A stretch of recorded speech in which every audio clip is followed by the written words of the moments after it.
Hi, everyone. This is Jenna McClelland here talking about her favorite topic of choice, circumcision. I am with an incredible guest whom I have developed a very close friendship, sister brotherhood with, and I'm very excited to have on today. His name is Yerasimos Stilianessis. Yeah, you got it right. And yeah, good. um, Yeah, and I was on his podcast Here for the Truth recently and had the most incredible conversation with him and his co-host Joel. When Yerasimos and I met, we met about, what was it, in May? Yeah. Yeah, we met in May. We crossed paths. I was actually supposed to go to, I was going to see with Brother Truth, hmm and I was with a friend. And she really wanted to see him. And I was like, like I kind of know a lot of that stuff. I'm not really into this. I felt this like calling. I felt this like go explore. We were at Confluence, which is held by the Way Forward by Alec Zek. And I ended up walking down to the cafeteria, essentially the area of the cafeteria. And the other man that I was with introduced me to Yerasimos. And Yerasimos said, hey, so like, you're Jenna, I'm Yerasimos, it's good to meet you. Like, who are you? What do you do? And I looked directly at him and told him I help men heal from trauma, including the trauma of circumcision. And deer in the headlights, really excited. And immediately he and I found like this like other area that was shaded because the sun was like really bright and it was hot. And we just locked eyes and went super, super in. Yerasimos is a Greek immigrant, and I have a deep love for Greeks. I think in a past life, actually, I was My, Greek. well, my my parents were Greek immigrants. I was born here, just to Yeah, clarify. right. Yeah. Yes, yes. Greek immigrants are his parents, and he's first generation, who taught him a lot about resilience and hard work and leadership. I'm actually going to add that in there for you. You're a wonderful leader. Yerasimos chose not to follow the status quo. Instead, he answered a deeper call to live in alignment with truth.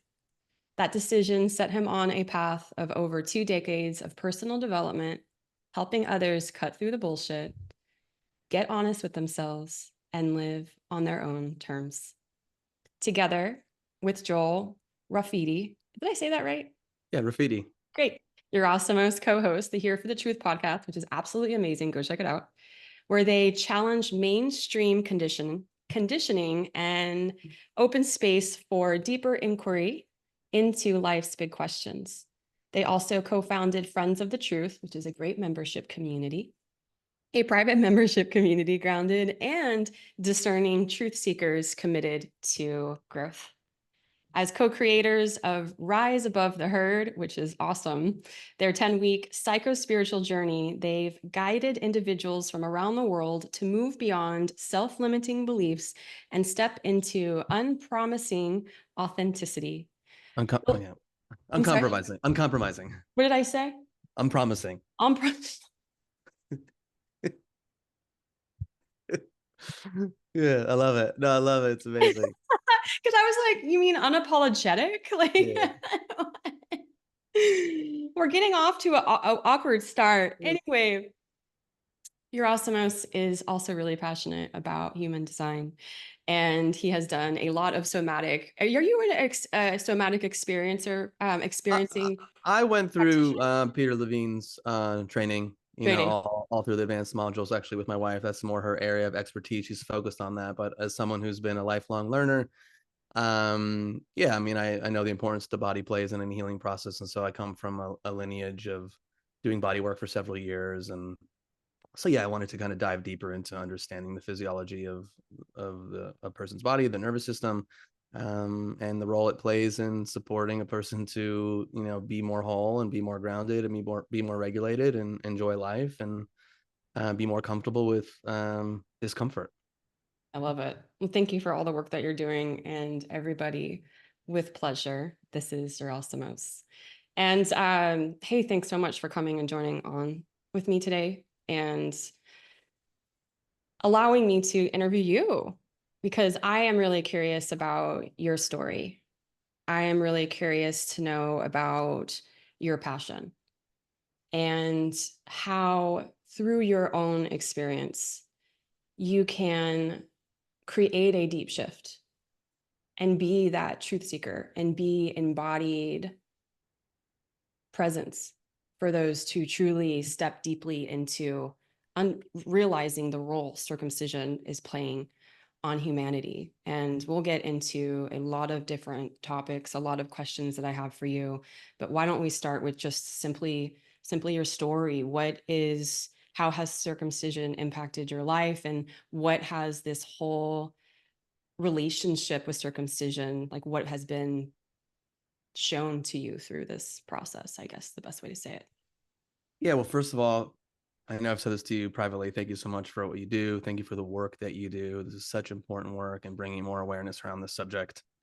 Um, well, my story, I won't get into my story. Let's focus it more on the circumcision thing. But um, as someone who's been into challenging the status quo and truth seeking, I think things started initially for me around the health world. Well, maybe 9/11 first and foremost, 20 years ago. Interestingly enough, we're having this Wow, conversation I on know we haven't 9/11. even talked about that yet, but it's also a big day for the both of us. Yeah, so it's that was my first kind of foray into questioning narratives, which was, I think for me, it was around 2003, a couple of years after 9/11, and being exposed to alternative thinkers and documentaries, etc. But shortly after that was more getting into the health world and seeing the like incestuous relationship between government and the scientific establishment and the allopathic medical system. And I had some health issues growing up, and as if you're a curious person and you go down this path of self-directed learning, I kind of allowed my mind to go where I wanted it to go and read the things I wanted to read and watch the things that I wanted to watch. And I would say, I can't remember the first time I came across circumcision as like, oh, this is a thing that we need to question. I probably in the maybe early 2010s, I might have read something. I was like, oh, that's kind of fucked up. I was like, oh, it happened to me. All right. Well, it was just kind of like, okay, I'm going to go on and keep living my life. But when the documentary American Circumcision came out, which was created by the filmmaker, I think his name is Brendan Marotta, I watched that the day it came out, and I don't know how I started following him. And so when he posted that this thing was going to be released, I was just like waiting for the day that this documentary was going to come out, because this had been a subject that it's kind of been in the forefront of my mind. I've been more curious about. And yeah, I watched the documentary, and it just it like shifted something in me. It impacted me in such a deep emotional way. And I think for the first time, I got very like clear and connected to, this was a thing that was done to me without my consent. This was a part of my body that was taken from me. This was something like, and then the more I read about it and learned about the trauma of circumcision, and even just like, the foreskin, what's the purpose of the foreskin, it really fucking pissed me off. Like there was such a deep fucking anger. And you mentioned earlier that I come from Greek immigrants. My parents are both born and raised in Greece. And the interesting thing is if I was born in Greece, I likely would still have my foreskin. But my parents or my mom, coming to this country and me being born, my mom not really speaking English at that time. Um, like at that time it was like we bowed down to the white coats. I'm sure there were people questioning things, but I was born in 1980, so it's not what it is now, where people are like, pharma, allopathic medical system, are we even getting healthier? Do these people even know what they're doing? But back then was a different time. And I had a super traumatic birth as well. Like I was born a month premature, but my mother was told that if I was still in her womb for another several hours, I would have died. There was something that was going on. I wasn't getting nutrition.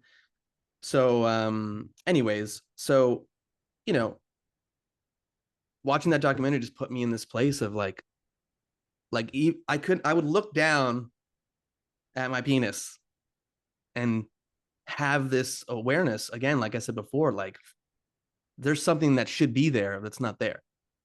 And I had no say in it, in this happening. And I wonder if it's as I went through my continued healing process and got really into body work and stuff like that, like it just allowed me to become even more embodied. It allowed me to just connect more deeply to my body just through that process, which I think watching this documentary came at a time when I think I was ready to sit with what was really done to me. And I, I was with my wife at the time. We had started dating in 2015. I think the documentary came out in 2016 or 2017. And I'm very fortunate that my wife is in the similar world that I'm in. She's a wizard when it comes to like the body and the nervous system and emotional intelligence. And so there was not even one iota of like shaming of like, all right, just fucking get over it. Like, so what? And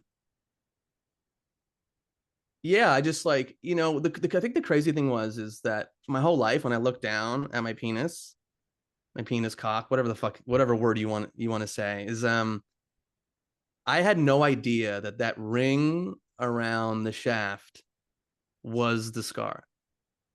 Like that to me was the thing that made things really land, because I just thought that was part of like the aesthetic, Right. the aesthetics, like it was just part of how a penis looks. And so I think that was the thing. Like I couldn't look down and see it without being instantly reminded that this thing was done for me, done to me. And I don't know how long the process went. It wasn't like a 5-year process, but there was like there was a several month period where it was difficulty being intimate with my wife. Like I couldn't get it out of my head. I couldn't get it out of my mind that yeah, that this was a thing that we were doing to baby boys and obviously, adolescents. Um, at least for baby boys, right when they come to right when they're born or within a few days. Like, welcome to Earth. We're going to put you through excruciating pain. Now, I was born in 1980, and from some readings that I have done, I think it was at some point in the 80s, doctors still believed that babies did not feel pain. So I was born in 1980. I don't think I had any anesthetic. So I don't remember the process. My body obviously remembers it, but I don't consciously remember the process. But I've seen videos. And so even seeing the videos and then kind of being like, I went through that state. That happened to me. Did I dissociate? Did I vomit? Did I like what the fuck? It was just hard to get that out of my mind, you know? And so I mean, I don't know if I did anything specifically except be with myself, allow myself to feel the range of feelings like the anger, the sadness, and having the blessing of a partner who could be with it, and not be with it in this like, oh, I need to baby you and mother you, but just allow it to be what it is. And for me to go through my own process around this. And I think that, had an amazing impact. And then at some point, like even the things I talk about, like, sure, human beings are victimized and you can be a victim, but I wasn't going to stay in that place, and I don't even think during it, I felt that too much. It was like, fuck, this was the thing that happened and I need to navigate it however it feels right in the moment. And for several months, it was, I just want to like be with all of it. um yeah, like it was, I mean, again, it was really tricky to in those early months to be intimate with my wife. I couldn't. There was no way I could kind of get my head around this thing and just like repress it and go, whatever, it's not a thing, let's just continue doing what we're doing. um so yeah, it was and it's not something you can talk about very often with people.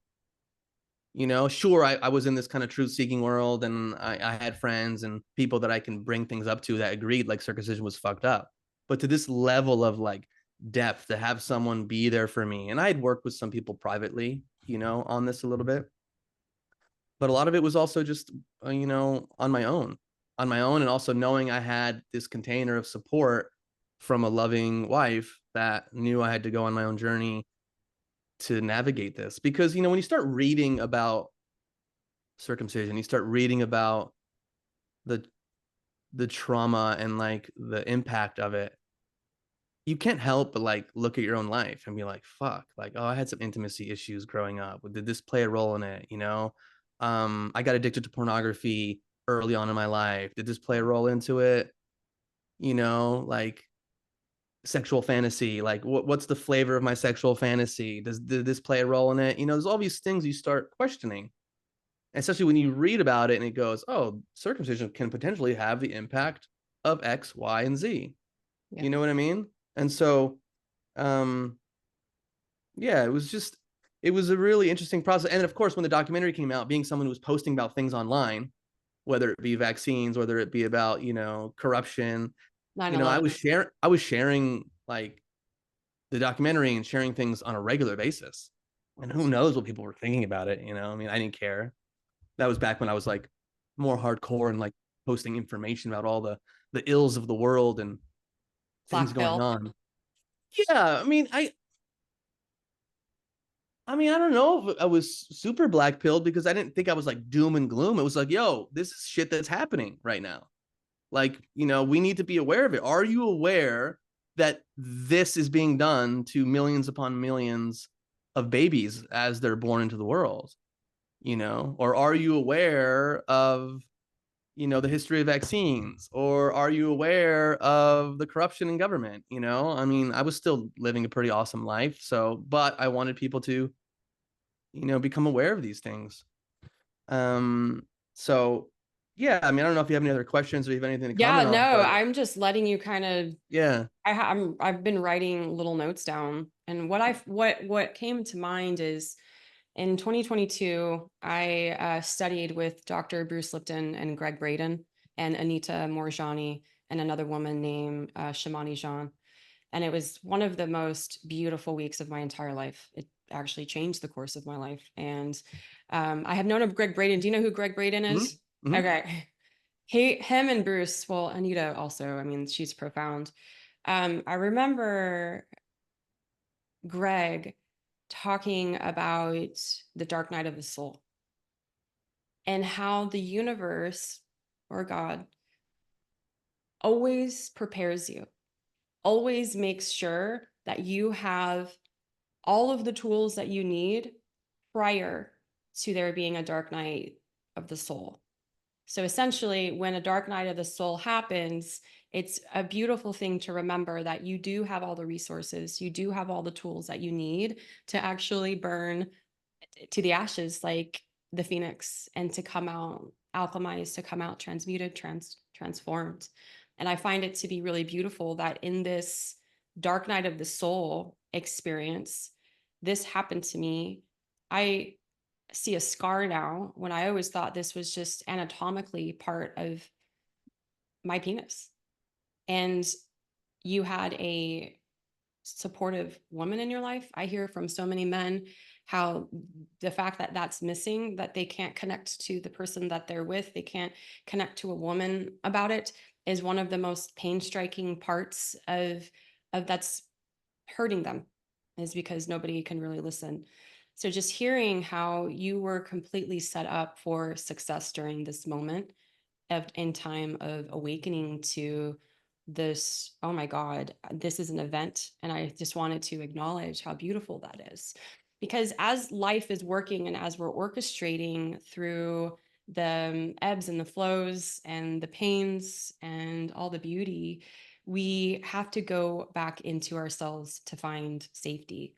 And the fact that you even had a support system for that, although there wasn't as many people engaged in the passion that you had, I still find that to be just like an awesome part of your story, and how beautiful it is to really think, okay, I am supported regardless of your situation. There is always going to be room to look at things from a different perspective and to lean into the people that you do have.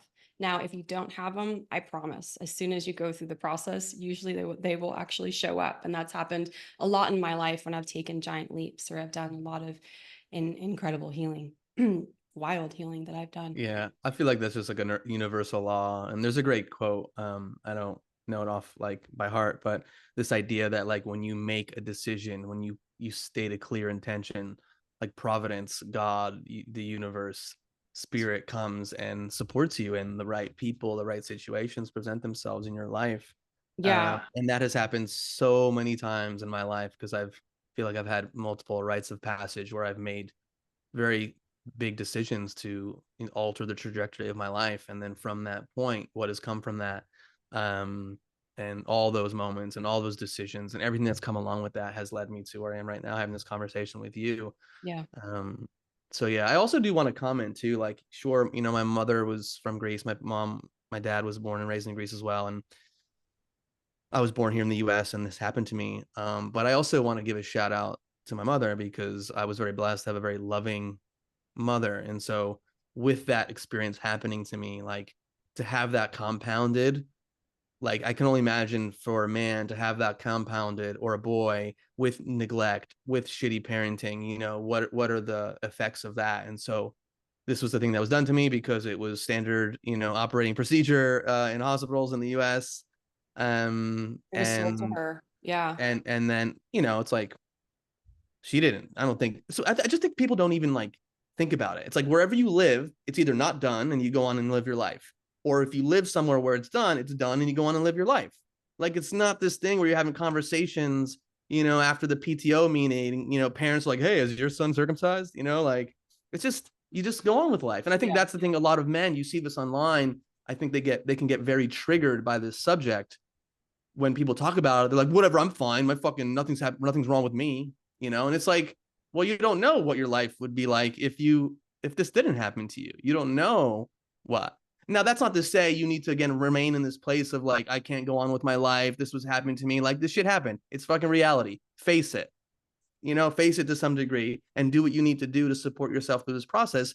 And don't I would say the ideal is not to get stuck in this place of victimhood and I can't do anything now. I can't have a partner. I can't do this. That being Right. said, for me, I'm fortunate that like there wasn't any deformity. There wasn't, like, I know there's a lot of procedures where this is done and like babies like lose their penis. It gets amputated fully. I don't know if that's correct, but like, No, it is. so like, and they can't even function and they can't be intimate. They can't have sex. So like, I'm happy that like outside of losing the foreskin, you know, shit worked well down there. You know what I mean? And I know for some people that's not the case. So I do want to highlight there is differences in that. And I can't imagine what my life would be like if my circumcision took a more nasty turn, and like there was no function down there. Like, I have deep compassion for that. So I just want to highlight that. I don't want to come across as insensitive to someone who like No, you're has a not. penis who isn't that isn't functional, because I don't know what I would be like as a passionate sexual man, like to not be able to use that would yeah, Devastating. that's a whole nother level of It is. Even trying to comment on that is just the deep level of grief and sorrow is unbelievable, because of not only the physical aspect of the foreskin, but the metaphysical, the perception, what the cock represents, what the shield of protection of the foreskin truly resembles, right? And then feeling that those emotions towards yourself and turning them back in, it just becomes this.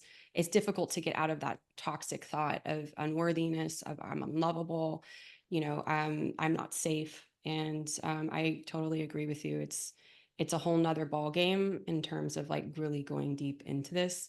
I do want to also highlight your courage to understand or realize everything happened to you. And then to say, okay, like, I realized this did, and then you created movement within it. Sure, we can have a pause of experiencing the victim. We can have a pause of allowing the anger to come through, a pause and to really be with it. And then there is that movement. And so what gets really stuck is getting out of that victim, or coming out of the rage, coming out of the anger, the resentment, because then that can distort and start to redirect itself into affecting other people, because that's essentially like how you're feeling on the inside. So if there is someone listening and they have a little bit of a feeling of being stuck, what was it that really helped you kind of move through it to say, okay, I realize that I do need to take radical responsibility for this. Sure, I didn't do it, but it happened to me as a spirit, and it happened to me as a spirit in a body, and now I have to make this body a beautiful place to live in. So what kind of helps you step out of something so profound to say, okay, let's create a shift and not stay stuck? It's hard to say something specific, it's because I'm Mhm. just living my life. So obviously I'm going through this experience. I'm giving it the attention it deserves. I'm living my life simultaneously doing other things. And I think at some point for me, and again, being someone who is into personal development and working on the body and doing the work I do in the world, like, it, I wasn't just sitting in this place of like wallowing in this thing that happened to me. I was taking action in my life. I was surrounding myself with people that share my values. I was supporting other people through their own stuff, and maybe not circumcision per se, but whatever, the things they were navigating. And so I think obviously it helps to have purpose, Yeah. to be deeply connected to your purpose as a man. I mean, as a human, but as a man, that's going to support this process. And I think what helped is I allowed myself to go through the process. Right. I recognized it. I accepted it. I allowed myself to have the feelings. I dealt with the grief. I dealt with the anger. I dealt with the sadness. I dealt with the weirdness. I dealt with the confusion. And when I say dealt, meaning I'm not saying that like, poof, I did it. I'm healed. Everything's great. Right. Like it comes in waves sometimes. I have these moments. I don't know. I mean, when we met and we had this deep conversation, that was a new kind of bringing it back into my life, Yeah. and seeing it from a different angle. Not to say that I was like, from the minute I had these early experiences in 2016, 17 for 6 months, then it was like nothing. It wasn't that, but it wasn't like something I dwelled on. I would see a post about it. Yeah, okay, I get that. I had my experience with that. But like when we sat down at Confluence and we had a really deep conversation, it landed in a new way. And then we did our podcast together. And that kind of brought things back in the field again. And I'm gonna share. You know what? I'm gonna share this. I'm gonna. I've only told one person this because it wasn't like a place to share, but I feel like with you and your audience, I think it was after our podcast, like it was it was in my consciousness again, and I was being intimate with my wife. And for some reason, I can't remember if we actually were intimate, and this was the after fact. It might have been the after fact, but my wife, I was just laying there. My wife just, it was her impulse. She just took her hands and cupped my penis, my whole genitalia, and in the magical, beautiful way that she communicates, she just said, "I'm sorry this happened to you," over and over again. Wow. And I had an experience. I I I don't know how to explain it, except I was like coughing extensively. I don't know if there was lots of shaking, but there was a little bit of shaking. It was like I was almost like spewing up stuff. It's almost like I was trying to catch my breath, but I couldn't catch my breath. It was very like, but it was intense. And I've had like little moments of this in the past, but this was like this experience where it probably went on for like 10, 15 minutes where she was there with me. I mean, at some point she stopped saying, once I started having the experience, she stopped saying that. And it was just, she was just there with me as my body was doing and going through whatever it was going through. And again, having the training and the self-awareness that I have, at least up until this point in my life, it was there was no fear associated with it. It was just like, I'm gonna let this happen. Like I was just allowing. There was no desire to stop it or cut it off. I was like, I'm just gonna have this experience that was very involuntary. You Yeah. know, I had meant to message you and share this with you, but it just didn't work out. And I, so now the question is, I had that experience. Did I feel anything different afterwards? Well, I think anytime you have a release of emotion or um, some intense sensation experience, there's definitely a lightness that comes. And I think I feel lighter since that experience. I can't say there's something specifically tangible because it's like the cumulative effect of different experiences and different releases and over time. But after that was done, I had like a WTF fucking moment of like, what the fuck just happened? Like I understood, but like the simple act of my wife placing her hands on me and saying those, I think it was the words, you know, it was, I mean, it was the combination of like the physical touch and the words, but like the words, especially, you know, language is very important to me. Words are very important to me. It's just how I kind of operate in a lot of ways. And so that I think allowed me to really be seen and felt and honored in a way that I'm grateful for, you know? And so I'm very grateful to my wife for that. I am so deeply grateful that you shared this with me for multiple reasons. Prior to even choosing to go down this path, um, I didn't know how I was going to be of service, but I kept getting that visual that you just described, that experience. I kept getting that visual in my head. I kept seeing my hands like on men's penises, holding, cupping with another hand on their heart and just breathing with them, acknowledging them. And I remember in the very beginning, I was like, what are these thoughts, Jenna? Like, you want to start having men come into an office and you want to do body work and like hold their penises. And then what is society going to think?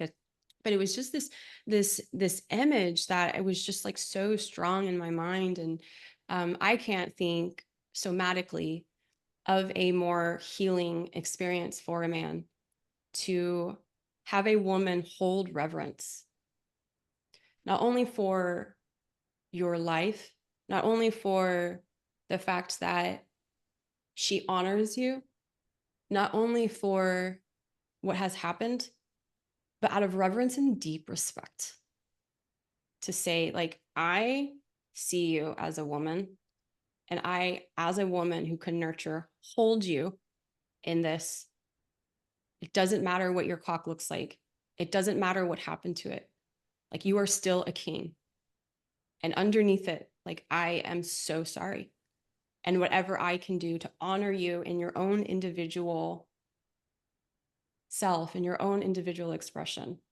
And for any woman to be able to do this, for me, is so important. And I would love to be able to encourage more women to partake in cock worship, because I do think that it is incredibly healing, whether we're dealing with circumcision, whether we're not. But just having this moment where you can be present with the genitalia of your lover, of your partner who you deeply cherish, your beloved, and to offer them something that they've most likely never experienced in their life is extremely profound. Like, why have they, or why has the genitalia been attacked in general? Like, the shaming of genitalia, your labia is too big, you need to look more like pornography Mm-hmm. stars. The foreskin, you're gross, you're nasty, go get it cut. It's unsanitary. And then, you have essentially the raping of circumcision. And I think it is very specifically targeted to put a wedge into our intuition, the place that we can like really ground into the archetypes of who we are as a masculine and feminine. And it distorts our sexuality in such a profound way that when there's a sexual distortion of our creative beings, how is that going to affect how we create in life? How is that going to affect how we show up in relationships? How is that going to affect how we feel like authority and embodied within ourselves? And man, I can tell you right now, anyone who listened to that is probably like clapping, like, holy shit. And what a gift. Yeah, I mean, it's definitely a gift. And it's interesting too, back to what I said before. Like the like are you at a space to receive something, the different levels of your growth? Because it was just Mm-hmm. coming to my memory. My wife had done that before, and I probably had some type of experience, but here we come several 8-9 years later, and you and I meet, we have our conversation, we have our podcast, and then this experience happens, and it's like a deeper unraveling, a deeper opening, a release that yeah. And I think I also want to focus on the fact that sure, you can just do the thing, but you're talking about two individuals here. And my the work that I'm really into is like the individual work on becoming the most grounded, whole, integrated person that you can be, and being a person that has the capacity to even allow this experience to be done to you, and to do it and be able to hold space for it. People who can't even be with vulnerability. Like the minute you start, a tear comes. Oh my God! Don't cry. Have it here. Have a tissue. You know what I mean? Yeah. Like there's always, like, not always, for many people, there's the desire to fix. There's the desire to control. And with a situation like this, it is the complete opposite. My wife like had an impulse to do something and say something, and then it was hands off, not really, but you know what I mean, and just allow. And then, like I said before, for me to just allow and not, and to be ready to have this experience. And so I just want to highlight that too, like, this, yeah, like the inner work, it all starts there on the individual level. But I agree everything that you said, like, as a man, to be honored, to be respected, I'm so grateful to my wife for that. I'm so grateful for how she feels about me and how she sees me as a man in the world. Even when I would maybe go through my periods of like, this happened to me, I'm fucked up, I'm deformed, something happened, she's like, I love your cock. I love who you are.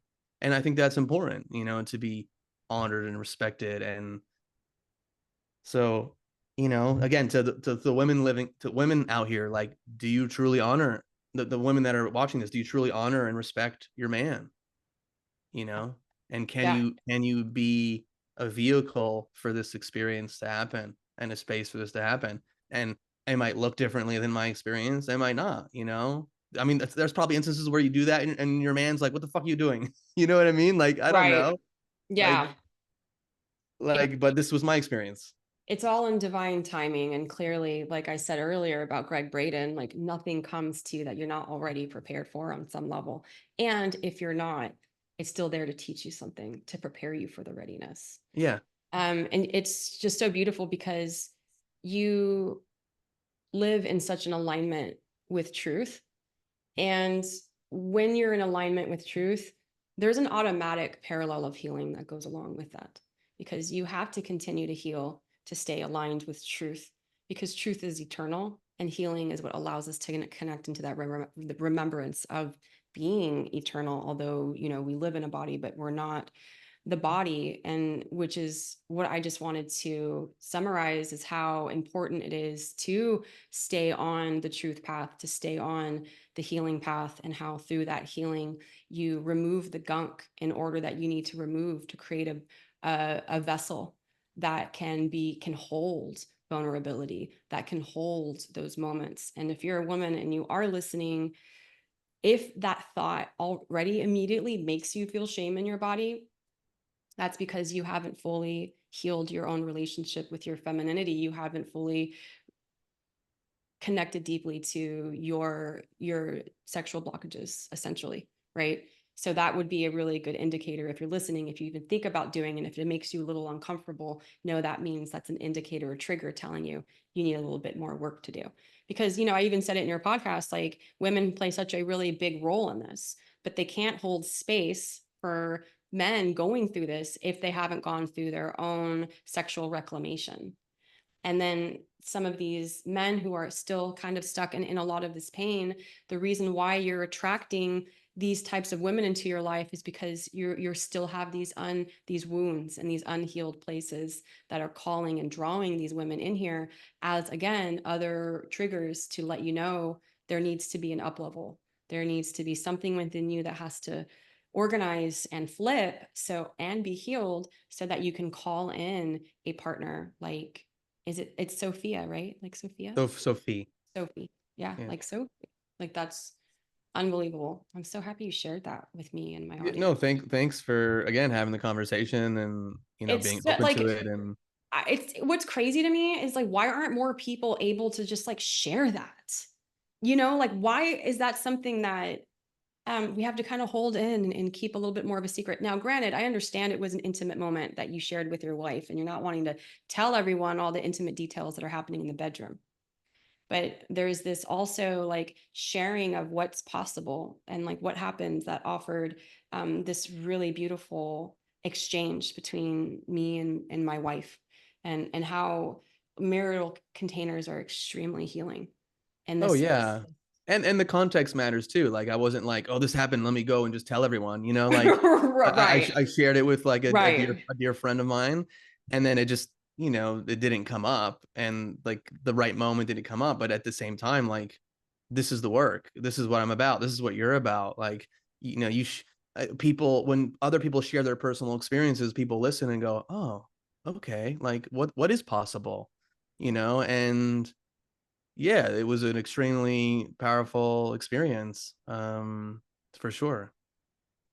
Yeah, Um, but yeah, and the other thing too with something like this is I think we have been so conditioned that any contact with genitalia, it's sexual. It's like if I'm touching your cock, I'm giving you a blowjob or jerking you off or having sex with you. Like, you're getting an but orgasm, like right? getting an orgasm and all of that. And but then to do something different and more intentional without the purpose of like giving or receiving pleasure, in that sense, is kind of foreign.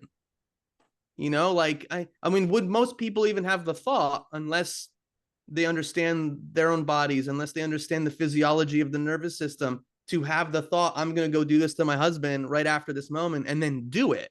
Like most people, this wouldn't even be a thought that they would even know they could have. Do you know what I mean? Totally. So it's like, it's almost like you have to have the education and done the self work and the intuition to trust the moment. And so it's like all the stars align for an experience like this to happen. And yeah, so Yeah, it's beautiful. It's really yeah. beautiful. It has me thinking about pornography and how it has played such a big role in the distortion, in the hypersexualization of sex itself, I guess you could say. Like it's just the objectification of women, the role of acting, of playing it out. And it's just like how it has conditioned us to think that we have to behave, and how everything, like you said, is so genital focused, when our body is comprised of all different beautiful nerves that also are incredibly sensual. Mm-hmm. And I've noticed specifically with men, I guess, and women too, I'm not going to actually just say men, but with both sexes, um, it's just straight to the genitalia. Like we're not really focusing much on the breasts. We're not really focusing much on where else in our body can we also experience pleasure that enlivens and heightens the experience of pleasure when it comes down to genital play, touch, and pleasure itself. So because we get so hyper focused on the yoni, the cock, like it must be, stimulated. It must be touched. It must, you must put your mouth on it, whatever that is. We forget that there's other elements on the body that can also bring in so much more of an erotic experience. And it is deeply diving into the somatics of that actually creates more neuroplasticity. So it starts to fire and wire, and you actually create more better new habits. And through taking your time, through diving deeper into the body and what is other pleasure centers, like my face is extremely pleasurable. Like I don't know why, but I just love touching my face. It's a lot of fun. And I can My only head is like, if you love someone, your if head. anyone who scratches my head, and like, Hmm. I mean, pleasurable, yeah, but also just like it just feels so good. Yeah, like I love that. how can that be added into the experience? Because, there are a lot of men that are desensitized due to the keratinization of the glands. And some say it's like putting a kitchen glove on and having sex with it. And, that type of pain is horrible to feel like I've lost my sexuality completely. So, what is the invitation, or how can there be an invitation of, well, what happens if I were to create more awareness into other parts of my body that I otherwise, like, I've never really acknowledged?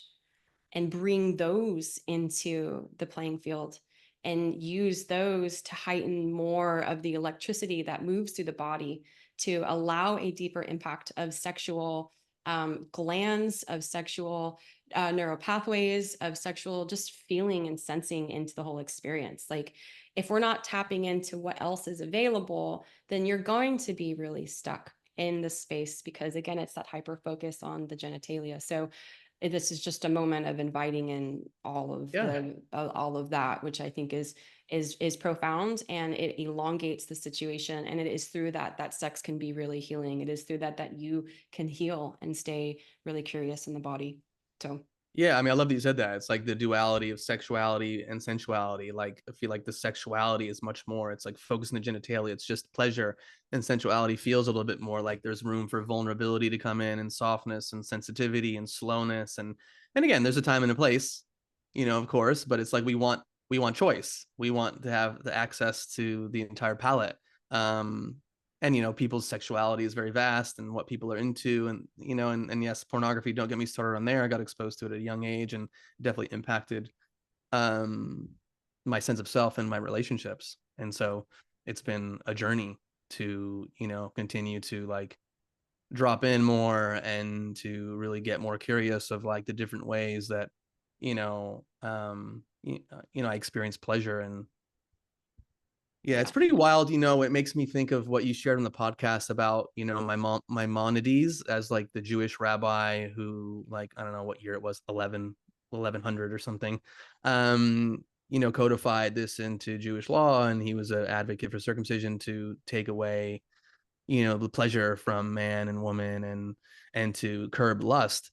But it ends up having the opposite effect, because you have this level of trauma impacted on you, this distortion, and exactly. it creates perversion. And we've talked about this in a German New Medicine episode, just on what this biological shock does and what adaptations it causes.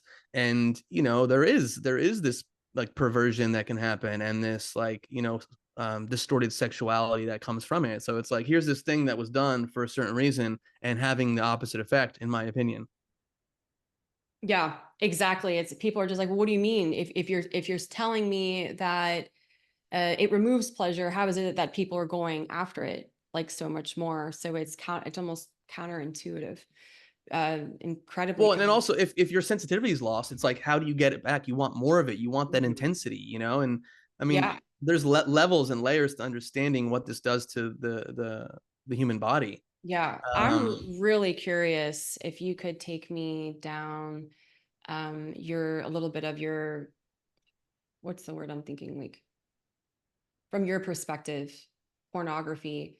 How have you seen it impact you in your life experience, and how do you see it impacting men in general?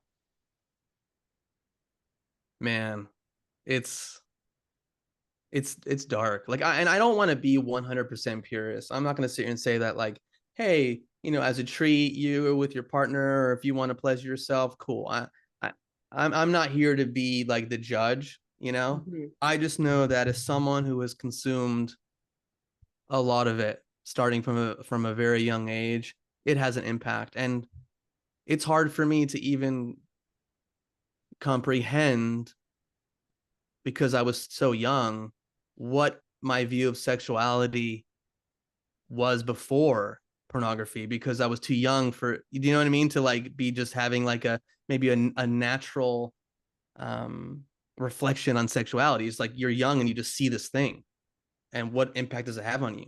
Then it's like I grew up in the ages like VHSs. Then you see like your first VHS and you're like, what experience does that do to you? What does it turn on? Like, it was, yeah, I mean, I think it fucked with me. I mean, obviously, there's probably many elements to why a person decides to behave the way they behave, you know, trauma, your natural essence, your astrology placements. I mean, who knows? There's probably a lot of factors, but like, yeah, it definitely impacted my relationships with women. Like I would get bored very easily with women. Like, you know, there's definitely some infidelity in my past.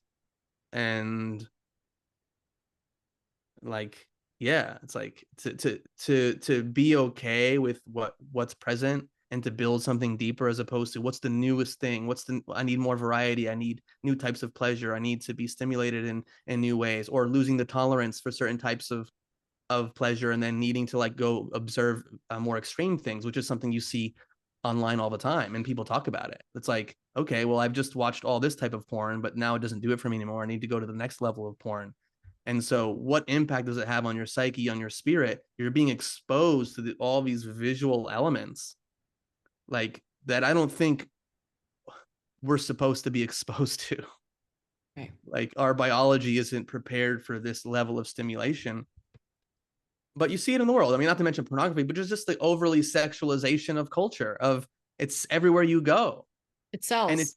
it sells, and you just see it more and more and more, like the clothes that people are wearing at younger and younger ages. Like, I mean, sexuality is distorted in our culture, period. That's my opinion. And so what do? You know, you have to first have awareness around this, and you have to make decisions to go like, I'm not going to watch this anymore. I'm not going to flood my consciousness with this imagery just because it feels good. You know, it's like the pleasure principle that so many people are ruled by. Like, just because it feels good, it's good. And we have people obsessed with pleasure. You know, it's like we need to run away from pain and go after pleasure. But the real question we need to ask ourselves is, well, what pain do I need to sit with and be present to and hold space for within myself? And what pleasure should I not be going after? You know, because it's not serving me. And then I stay on this hamster wheel of what's the next high? You know, let me get my next fix of Yeah. pleasure. Like, what am I chasing on this Yeah. like rat wheel? Yeah. Kind of. And if that sexual pleasure oriented part is driving the wheel of your psyche, like you don't have access to all the other stuff and the gifts of these elements of or yourself that you're repressing. It is just about the next high. And that part of you doesn't want to be in a long-term intimate relationship. That part of you is like, I want to feel the most intense forms of pleasure. And then that moment is fleeting. And so let me feel it again. That moment is fleeting. So it's like you have to build so much more within yourself and within the container of a relationship to have a long lasting, fulfilling, conscious partnership. Like if you're limiting yourself, or if you are rigid in your behavioral expression, there's so much that you're missing from the tapestry of life and human experience. So Yeah, it's a distraction. it's tough, but I would say that has been, you know, one of my, you know, especially in my 20s, early 30s, one of the major things that I had to continue to work through and grow. Yeah. Well, And what? I'd love to say like, oh, I have it all figured out now and I'm perfect. I'm not. You know, I still have to deal with the after effects of being exposed to so much visual stimulation of that nature, and to be with myself and go, not today, you know, not today, Satan. You know what I mean? Like that saying goes, I love you that. know, I mean, it's a Yeah. joke, but there's also some truth in it. And Yeah. so it's a journey, you know, I think, and I don't think I'm trying to get to anywhere. I'm just trusting the process of life and my ever unfoldment and going from there. And again, it definitely helps to have a partner that understands you and knows where you come from and knows the things you grapple with and accepts you and loves you. And because no human being is immune to not having any shit that they're dealing with. This is part of the human experience. We have stuff we're navigating. We have Right. stuff that are in the shadows. We have stuff that we're ashamed of, that we don't want to talk about. Yeah. Big And time. so the more And that we because, can do it, yes, you yeah, go. well, and because the more, exactly, I'm going to add on to what you're saying, the more that we can do it, the more that we can show up for others who are doing it too. And then we all have more commonality and more ability to connect, because we're all human and we're all in this together, and we're all doing the very best that we can each and every moment. Which is just so beautiful, which is, like in my experience, I had in my sexual healing, I had to look down all of these doors that I kept closed for a really long time. And it's terrifying. But I've always, we were talking about this earlier. I'm always someone who likes to be the TMI, who likes to be a little bit more vulnerable than everybody else, just to test the waters, to see as an invitation, hey, you're safe here. Like, I'm human with you. Like, we all have life, and we all have stuff happening to us and for us. Um, I'm and right there it, with you, by the way. Like yeah, which is yeah, why we connected so quickly, because we were just like in it, and we just had the way that we were able to drop in was beautiful. And just to kind of put a close to the pornography thing, it's dissociative sexual behavior. And it is, you're staring at a screen while you're playing with yourself, so you're not truly with yourself. You may be having a motor skill of whether mhm. you're giving yourself a hand job, or you're, however you like to, I don't know what the best hand term would be for a woman, but you know what I mean? Like, whatever you're doing and whatever Yeah, hand position that's happening, it's dissociative. And when we dissociate, that's what, and we're training our body and our brain and our neurology to capture that and condition that back into us. So then when it's time to be with a partner, that ability to deeply connect is actually, that valve is cut off, because you're going to stay in more of a dissociative state. It's going to be more about your experience, your body, and then coming to a climax, less yeah, about really being in the ebb and the flow through the breath, and through the being the penetrator and then the receiver, and really understanding the beautiful erotic dance that blossoms from intimacy. And deep down, I think that that void that people are feeling, it is intimacy itself. But pornography has created and hijacked that ability for us to feel even confident in our body, and even confident in the act of sex itself. So yeah. Thank you for sharing that. There's also too, like, you can't build up the connection. Like, if you're watching porn all the time, like, you're with a normal human being, it's like you might lose you lose the intimacy, you lose that connection. And I remember this was many years ago, maybe 10-15 years ago. I was reading some literature on pornography, and how, especially with the internet, the rise of the internet, like, children younger and younger and younger were being exposed to all sorts of pornography. And the extremity, like the extreme nature of it, was growing and growing. And so you have these kids, like a normal, like my age growing up, a normal 12-year-old that's like, going behind the bleachers and kissing his first girlfriend, or 13-year-old, whatever, and like putting his hand up her shirt, that would immediately get like an erection. You're like, oh my God, what's happening to me? right. I don't know what's happening. I'm exploring but like, you're 8-9-year-old and you're watching like extreme forms of pornography. And then like you have your first girlfriend or crush at 13 and you're impotent. Like, Yeah. because it's like they can't compare, like, that natural kind of rite of passage, and the connection with another person, and that sensitivity, like, it pales in comparison to, and I won't get into specifics, like the shit that's on the internet, Right. in terms of like what it's doing to your system and your physiology and your pathways. Yeah. Yeah. Like, it's crazy. And so, like, and I think this is such a major thing in general that's impacting society. And of course, circumcision plays a role, is that, like, the innocence of a child is being distorted, disrupted, and taken away. And, like, in my opinion, The as a worst. baby, as a boy being born into the world, your innocence is taken away immediately to some level. Not to mention, abuse that happens at a young age or being exposed to pornography. And so it's like this thing that we want to protect more than anything, a child's innocence for as long as possible.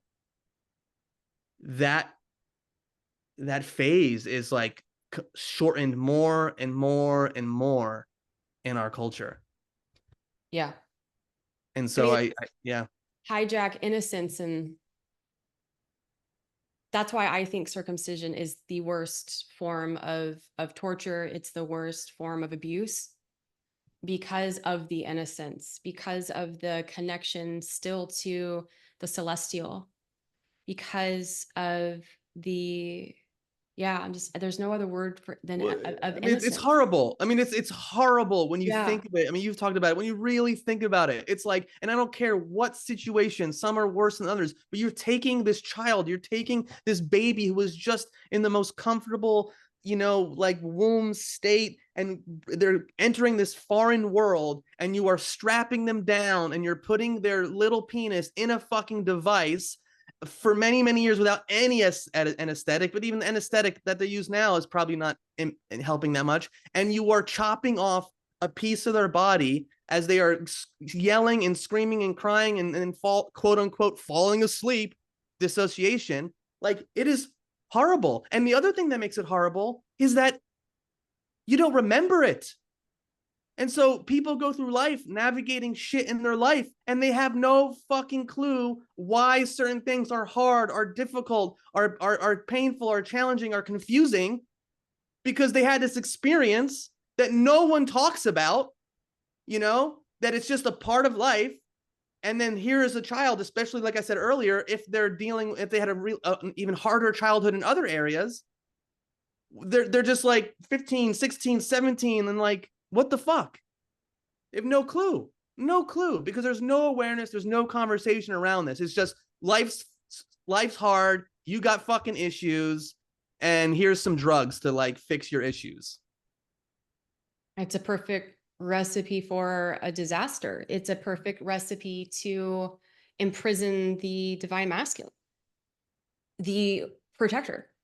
Yeah. I don't think any of the things that are currently happening would happen if we had healthy, healed, grounded, embodied masculine men.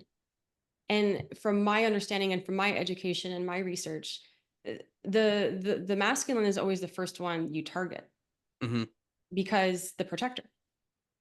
And weaving in the pornography thing, and then keep them dissociated and keep them chasing more pleasure, and then dating apps, and then keep them wanting more options. And then now we have the feminine who is all like, what is going on? What's happening? But then we also have our own bubble of conditioning that's happening. That's, again, disembodiment, control the womb, control humanity, circumcise your sons, perpetuate the cycle. So it's like hard to really like get down to like the why. But if rather than looking at the why, can we just like pause, sit, and use our heart to see what this is? If we could keep it simple and just like look at this act, a fresh baby from 24 hours all the way up to 8 days.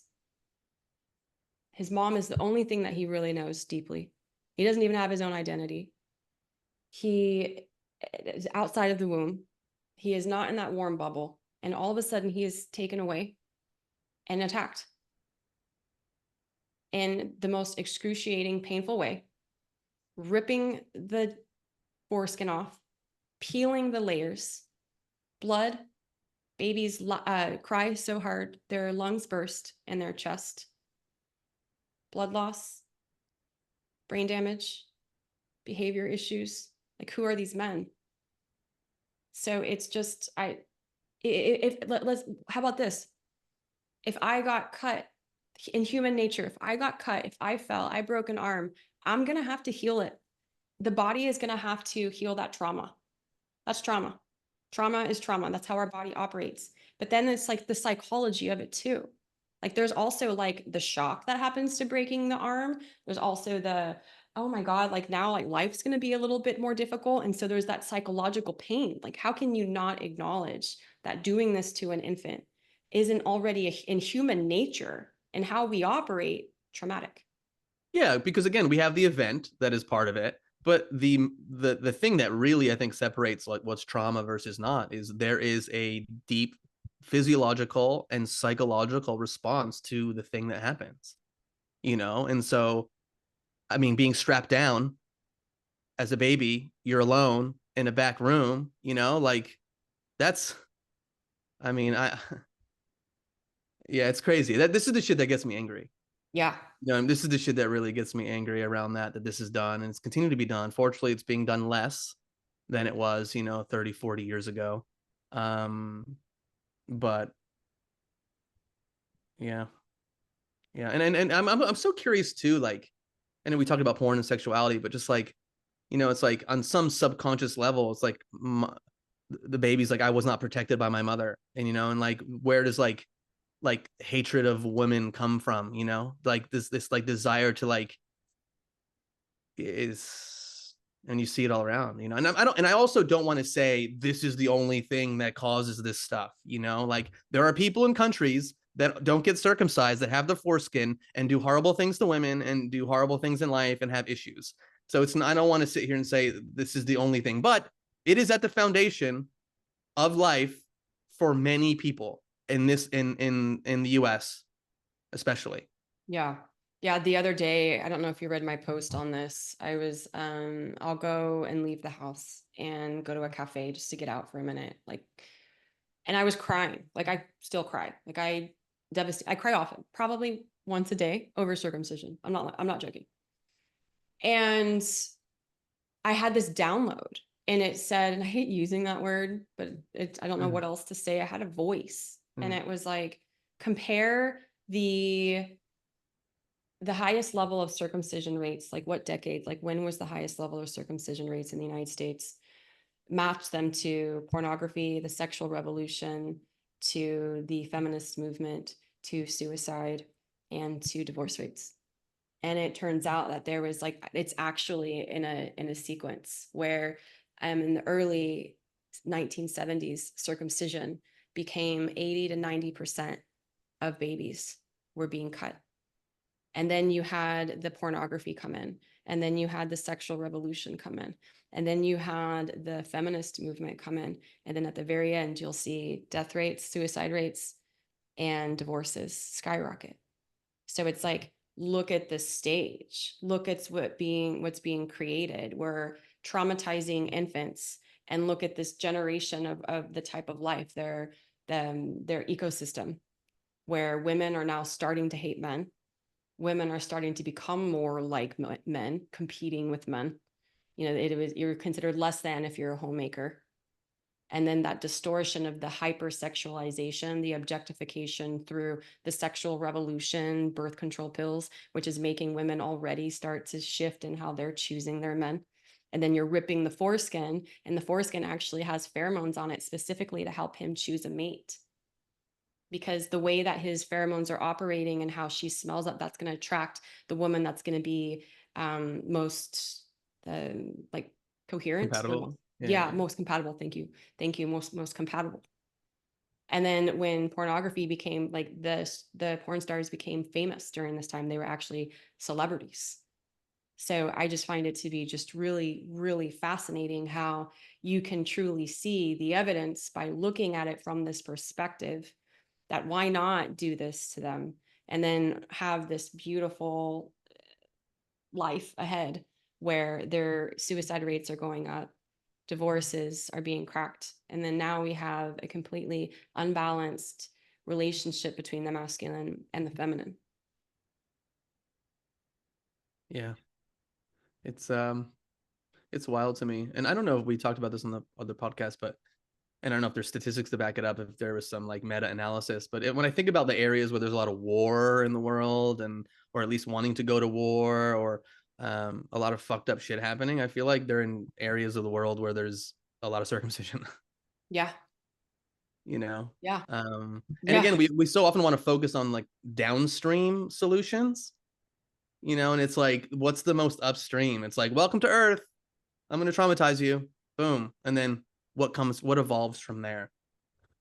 And so, you know, I'm just happy that more people are having this conversation, because it's a conversation that needs to be had. And I know there are people out there that, this may be part of their religious tradition and they can be extremely triggered, but you know what? Like, it's a reality. Like, this is happening. This is being done.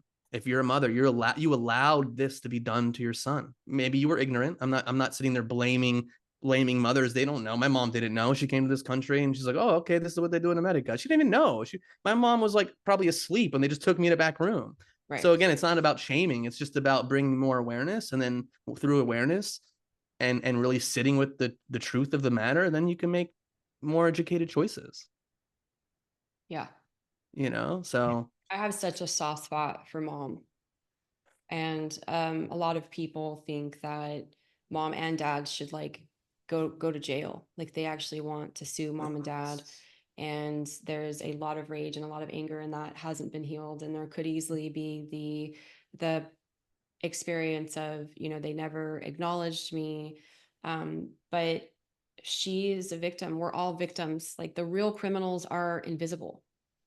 And even though that may be like really hard to swallow, but it's like there is something greater that is getting people to do the act of the cutting, that's getting people to say yes to the procedure, and to remember that like it's not about necessarily attacking. Everyone has like a story, and it's usually the invisible that's the perpetrator. It's like an archetype through unhealed trauma, which is why healing this wound is paramount. Because one of the reasons why I even started this, I was like, okay, so circumcision's gone today, we get the phone call, great. Well, what about all the millions of men?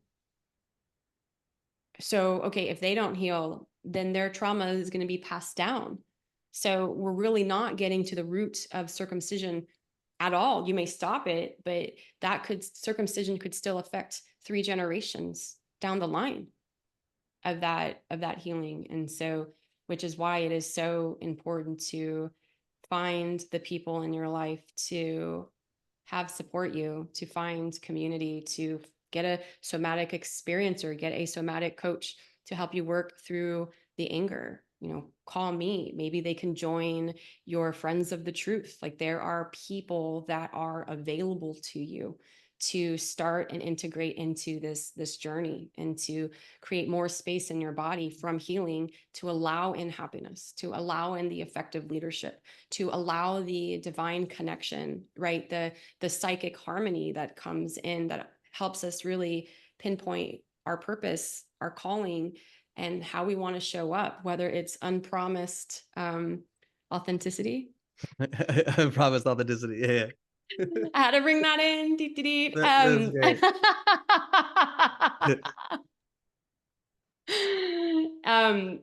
Like, and because like when I've healed, and I remember I was telling one of my mentors at the time, I was like, I'm just noticing I'm able to hold on to so much more joy. Like it's not just that quick fix. Like we were talking earlier about being on the wheel and chasing and chasing. Like when I would buy something, or whenever I would, those feelings kind of dwindle, that Yeah. dopamine Mhm. settles. But when we heal and again remove all the density out, our container, our vessel now has space to hold on to joy longer, to happiness longer. And so that expands. And when that expands, that's when you start attracting the relationships that you want to continue to support you in your journey. So I'm so appreciative of you, and for being so vulnerable with me and everyone today. That story was just amazing. And Sophia, I can't wait to meet her. That's amazing. And if anyone wanted to, talk to you, work with you, how would they be able even to join your membership? Give us a little bit of information how anyone could reach you if they wanted to connect. Yeah, sure. I mean, everything that we're about is at hereforthetruth.com. Here being HERE, not HEAR, Yeah, yeah, yeah. hereforthetruth.com. But then, we have our membership community, Friends of the Truth, which I personally think it's like for people that are interested in the subjects that we have on our podcast. We get into a lot of different areas around challenging the status quo. I think it's one of the coolest corners of the internet. Our Telegram group has like 30 plus separate topics that we get into, and so we dive into, there are conversations around circumcision, health. I mean, there's just so much stuff we get into. We do 7 calls a month, 6 to 7 calls a month. And so again, if you're like wanting community and wanting to connect with people that are into talking about this stuff and other things happening in the world, and really care about personal development and living a more whole and grounded life, Friends of the Truth is where it's at.